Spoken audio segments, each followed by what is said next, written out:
finishes off in style. A magnificent strike into the crowd. வணக்கம் நண்பர்களே, welcome to my channel Cocktail Furious. So இப்போ நம்ம பார்க்க போகிற வீடியோ எதை பற்றினா Australia versus West Indies third ODI. So இதில் ஆஸ்திரேலியா வெஸ்ட் இண்டீஸை வச்சு செஞ்சுட்டாங்கன்னு தான் சொல்ல முடியும். பங்கம் பண்ணிட்டாங்க, லிட்டரலி ஒரு ரேப்னே சொல்லலாம். அந்த அளவுக்கு கதற 86 all out West Indies. Canberra one of the best batting wicket in Australia. ஆஸ்திரேலியாலேயே நீங்கள் வந்து எதுப்பா பெஸ்ட் பேட்டிங் விக்கெட் அப்படின்னு நீங்கள் கேட்டிங்கன்னா கேன்பரா தான். அதுல 86 ஆல் அவுட் ஆயிருக்காங்கன்னா பாத்துக்கோங்க. சத்தியமா வெஸ்ட் இண்டீஸோட ஓடிஐ டீம் வந்து பார்க்கும்போது ரொம்பவே கவலைக்கிடமா இருக்குங்க. எதனால அவங்க வந்து பாத்தீங்கன்னா அந்த வேர்ல்டு கப்ல குவாலிஃபை ஆகாம இருக்காங்கன்றதுக்கு ஒரு மெயின் ரீசனே இதனாலதான். ஏன்னா நீ நம்புறது யாரு? ஷெய் ஹோப், மேக்சிமம் அந்த கார்டி, அவரே இப்போ புது பிளேயர் தான், என்ன கொஞ்சம் கன்சிஸ்டண்டா ஆடுறாரு, புரியுதா உங்களுக்கு? ஷெய், அதுக்கப்புறம் கீழே வந்து ராஸ்டன் சேஸ்னா லோவர் ஆர்டர்ல ஓரளவுக்கு கான்ட்ரிபியூட் பண்ணுவாரு. மேஜரா கான்ட்ரிபியூட் பண்ணுவான்னு கேட்டீங்கன்னா டவுட்ஃபுல் தான். பட் சீரியஸாவே எனக்கு வந்து பாத்தீங்கன்னா வெஸ்ட் இண்டீஸோட டீமை பார்க்கும்போது ரொம்ப கவலைக்கிடமா இருக்கு, especially in ODIs. And Australia too குட்டுங்க. அவங்க வந்து கிட்டத்தட்ட ஒரு செகண்ட் ஸ்ட்ரிங் தேர்ட் ஸ்ட்ரிங் கூட சொல்லுங்க, அந்த டீம் தான் விளையாடுறாங்க. பட் டூ குட் அதுவே இந்த டீமுக்கு. ஏன்னா இந்த ஜேவியர் பேர்லெட்டை வந்து பாத்தீங்கன்னா செகண்ட் ஓடிஐ ரெஸ்ட் கொடுத்தாங்க. லைக் அவங்களும் வந்து பாத்தீங்கன்னா அந்த ஒர்க் லோட் மேனேஜ்மெண்ட். இந்த ஓடியும் பாத்தீங்கன்னா ஃபர்ஸ்ட் ஓடியில 4 விக்கெட் எடுத்தார்ல, லிட்டரலி அன்பிளேபிளா இருக்காரு. ரொம்ப பேசலாம் இல்ல, பட் லைன் அண்ட் லென்த் செமையா இருக்கு. வெஸ்ட் இண்டீஸ் பேட்ஸ்மேன் தொக்கா மாட்டுறானுங்க. அத்தனீஸ் ஒருத்தர் தான் இன்னைக்கு கொஞ்சம் செட் ஆகி 32 ஆடிட்டு இருந்தாரு, அவரு புவர் ஷாட். அதாவது அவங்க கேம் வந்து T20 மாதிரி விளையாடுறாங்களோ வெஸ்ட் இண்டீஸ் அப்படின்னு நீங்க கேட்டீங்கன்னா அப்படியும் விளையாடல. ஜஸ்ட் ஷார்ட் செலெக்ஷன் இஷ்டத்துக்கு ஆடுறாங்க. சும்மா இந்த நெட்ஸ்ல பிராக்டிஸ் பண்ணுவோம் பாத்தீங்களா, அந்த மாதிரி ஆடுறாங்க. ஒரு ப்ராப்பரா ஒரு ப்ராசஸ்ல எப்படி ஒரு இன்னிங்ஸை பில்ட் பண்ணணும், 50 ஓவர்ஸ் எப்படி ஆடணும்னு.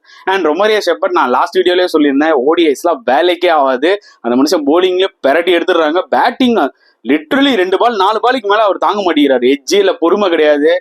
T20 மாதிரி பேட்டை விடுறாங்க, இல்லைன்னா எஜ்ஜு வாங்கி அவுட் ஆயிடுறாங்க.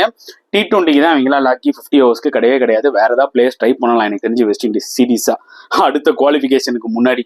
அண்ட் ஷெய் ஹோப்பை மட்டுமே நம்பி இருந்த வேலைக்கு ஆகுது. எல்லா சீரீஸா ஒரு அடிப்பாருன்றதை வந்து நீங்க எதிர்பார்க்க முடியாது. செகண்ட்லி ஆஸ்திரேலியாவில் விளையாடும் போது இன்னும் சேலஞ்சஸ் அதிகமாவே இருக்கும், புரியுதா உங்களுக்கு? பட் ஆஸ்திரேலியாவுக்கு ஹியூஜ் கிரெடிட். அதாவது ஆஸ்திரேலியாடா அப்படின்ற மாதிரி தான் காமிச்சாங்க. 86 ஆல் அவுட்னா பாத்துக்கோங்க எந்த அளவுக்கு போட்டிருப்பாங்க போலிங்னு சொல்லி. பேர்லெட்டும் சூப்பரா போட்டாரு. அண்ட் மாரிஸ்க்கும் ஒரு ஆப்பர்ச்சுனிட்டி கிடைச்சது. ஃபர்ஸ்ட் ஓடியில விக்கெட்டே எடுக்கல, இந்த மேட்ச்ல 2 விக்கெட் எடுத்தாரு.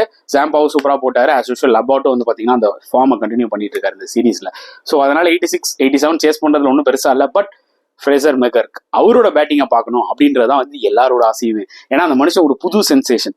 அதாவது பாத்தீங்கன்னா நின்ன இடத்துல வந்து சும்மா அசால்ட்டா 6 எங்கேயோ அடிக்கிறாரு. எப்படி ஒரு டேவிட் வார்னரை முதல்ல நம்ம பார்த்தோம். யாரா குள்ளமாகறான், ஆனா பாக்கெட் டைனமிக் மாதிரி வச்சு செய்யறான் 6-4ன்னு. எப்பா சமடா வாண்ட மாதிரி. இவரு ஒரு மிகப்பெரிய டேலண்ட். டெஃபினட்டா இவரும் ஒரு நாளைக்கு IPL விளையாடுவாரு, T20 கிரிக்கெட்ல கலக்குவாரு, அது மட்டும் ஷூரா தெரிஞ்சிச்சு. ஃபாஸ்ட் பவுலர்ஸா சூப்பரா விளையாடுறாரு. மேபி ஸ்பின்னர்ஸ் எப்படி விளையாடுவாருன்றதா நம்ம வந்து பார்க்கணும், சப்கான்டினென்ட்ல எப்படி விளையாடுவாருன்னு தான் பார்க்கணும். பட் ஒரு exciting young talent for Australia, அதுல எந்த ஒரு டவுட்டுமே கிடையாது. 17 balls 41, கிட்டத்தட்ட 7.5 ஓவர்ல முடிச்சிருக்காங்க 87 டார்கெட். 20 ஓவர் மேட்ச் இருந்தா கூட 40 ஓவர் நடந்திருக்கும் ஒரு நாளைக்கு. இன்னைக்கு வந்து பாத்தீங்கன்னா கிட்டத்தட்ட 32 ஓவருக்குள்ளேயே மேட்சே முடிஞ்சிச்சு. எது 100 ஓவர் போக வேண்டியது 32 ஓவருக்குள்ள முடிஞ்சிருச்சு. அந்த அளவுக்கு வெஸ்ட் இண்டீஸ் ஆடி இருக்காங்க. அந்த அளவுக்கு ஆஸ்திரேலியா டாமினேட் பண்ணிருக்காங்க, to be very honest. And Steve Smith as a கேப்டனா அவருக்கு ஒன்றும் பெரிய சேலஞ்ச் எல்லாம் கிடையாது இந்த ஓடிஐ சீரீஸ். ஒரு எக்ஸ்பீரியன்ஸ் பிளேயராவது இருக்கணும்டான்றதுக்காக தான் ஸ்டீவ் ஸ்மித்தை போட்டு கேப்டன் போட்டாங்க.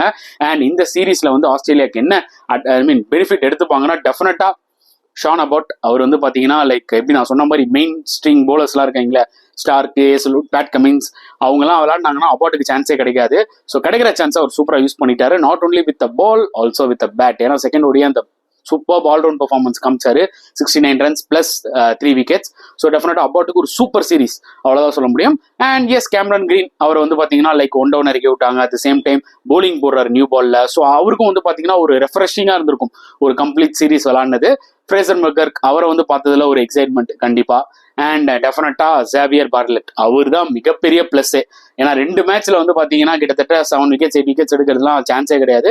ஸோ நல்ல ஒரு பேக்கப் வச்சிருக்காங்க ஆஸ்திரேலியா. அண்ட் ஆல்ரவுண்டர்ஸ்க்கு பஞ்சமே இல்லைங்க. ஸ்டோனிஸ் இப்போ இன்ஜுரியில இருக்காரு. உங்களுக்கு தெரியும் மேக்ஸ்வெல் ஆஃப் ஸ்பின் ஒரு ஆல்ரவுண்டர். அண்ட் உங்களுக்கு நல்லா தெரியும் மிச்சல் மார்ஷ் இருக்காரு. இந்த பக்கம் கேமரன் கிரீன், அப்புறம் வில் சதர்லாண்ட் ஒரு பிளேயர் விளையாடுறாரு. எவ்வளோ ஆல்ரவுண்டர்ஸ் வச்சிருக்காங்க தெரியுமா? ஆரன் ஹார்டி, வாய்ப்பே கிடையாது. ஆஸ்திரேலியாவுக்கு பஞ்சமே இல்லை. நாங்க இங்க வந்து பாத்தீங்கன்னா பிச்சை எடுத்துட்டு இருக்கிறோம் ஆல்ரவுண்டர்ஸ். இந்தியாவில டேலண்ட் இல்லாததே கிடையாது, பேட்டிங்லயும் சரி போலிங்லயும் சரி. ஆனா ஆல்ரவுண்டர்ஸ்ல ரொம்ப பஞ்சமா இருக்கு. ஹர்திக் பாண்டியா தவிர வேற யாரும் இல்ல பாஸ் அப்படின்ற லெவல்ல இருக்கு. அண்ட் ஹோப்ஃபுல்லி இந்தியாவும் கூடிய சீக்கிரம் இந்த மாதிரி ஒரு நல்ல ஆல்ரவுண்டர்ஸை எப்படியாவது கண்டுபிடிப்போம்னு நினைக்கிறேன். பட் நெவர்தலஸ் ஆஸ்திரேலியாவுக்கு கிரெடிட்டை கொடுத்துட்டு 3-0 சொல்லி இந்த சீரீஸை ஷட்டர் போட்டுற வேண்டியதான். அடுத்தது T20 சீரீஸ். நான் ஒரு ஜட்மெண்ட் சொல்றேன், மேபி வெஸ்ட் இண்டீஸ் ஒரு T20 வின் பண்ண வாய்ப்புகள் நிறைய இருக்கு. இது என்னோட ஜட்மெண்ட். பார்க்கலாம், ஒரு நாள் வின் பண்ணி மானத்தை காப்பாத்துங்களா அப்படின்ற மாதிரி தான் எனக்கு இருக்கு. ஸோ வெயிட் பண்ணி பார்க்கலாம். உங்களோட கருத்துக்களை தாராளமாக கமெண்ட் செக்ஷன்ல போடுங்க. அண்ட் இந்த வீடியோ பிடிச்சா லைக் பண்ணுங்க, ஷேர் பண்ணுங்க, முடிஞ்சா சப்ஸ்கிரைப் பண்ணுங்க. ஸோ நெக்ஸ்ட் வீடியோல பார்க்கலாம் ஃப்ரெண்ட்ஸ். அன்டில் தென் பாய்.